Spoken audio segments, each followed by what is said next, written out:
Hi, I'm Anders Liljeholm here at the Oregon Museum of Science and Industry, and I'm joined by Jim Hutchison from the University of Oregon.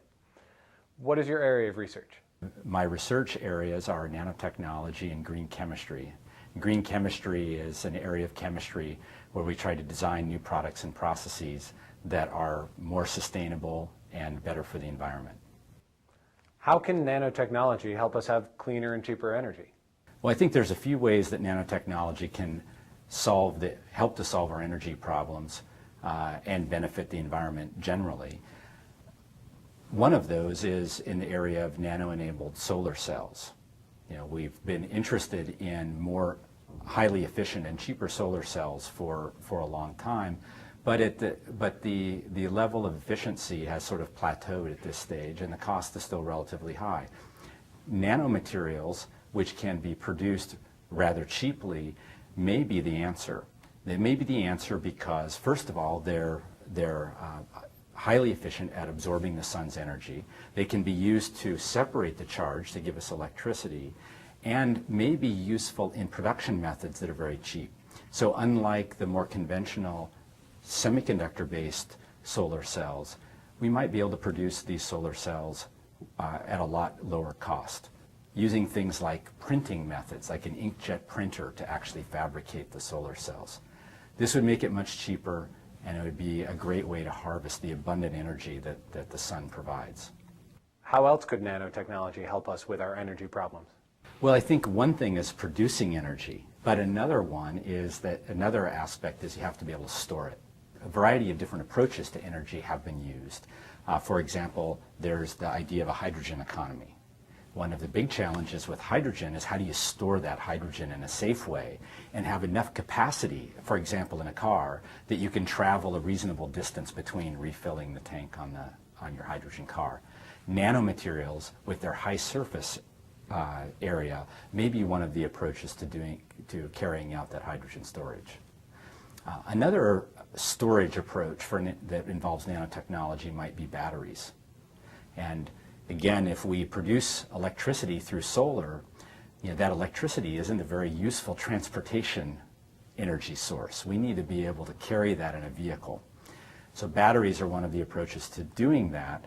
Nanotechnology may allow either the production of higher capacity batteries, so we can store more energy per the weight that each battery possesses, or we might be able to do something really exciting, which is to rapidly charge batteries. So instead of having to recharge a battery of an electric car overnight, we might be able to recharge it in 10 minutes. How long will it take for some of these ideas to become products? These batteries that can be charged very rapidly are already being commercialized. In the solar area, there's a lot of research going on, but so far we haven't seen that breakthrough that will allow the production of very cheap solar cells. My guess would be that will be in the next 5 to 10 years.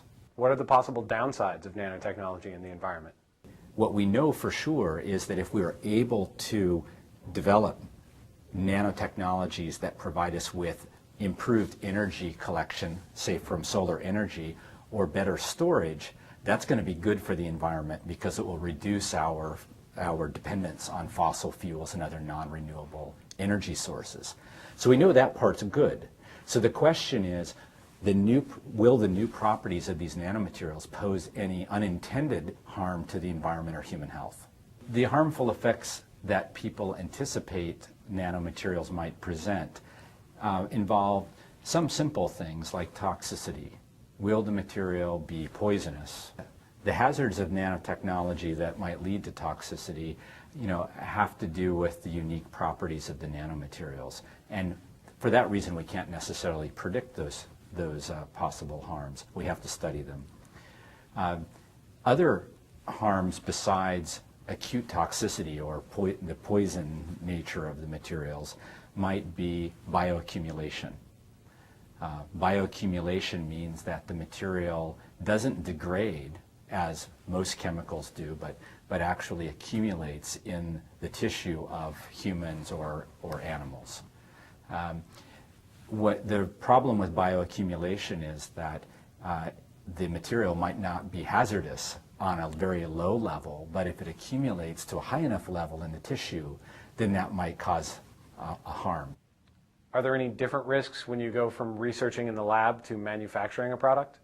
When we think about the environmental implications of nanotechnology, we have to think about the process of making the material, not just the inherent hazards of the product. So the process needs to be greened as well. Green nanotechnology can provide that opportunity and provide us with solutions that allow us to convert the basic raw materials to the product in a way that's efficient, eliminates the use of hazardous substance in the process, and eliminates the byproducts that might be harmful from the process as well. Thank you very much. You're welcome.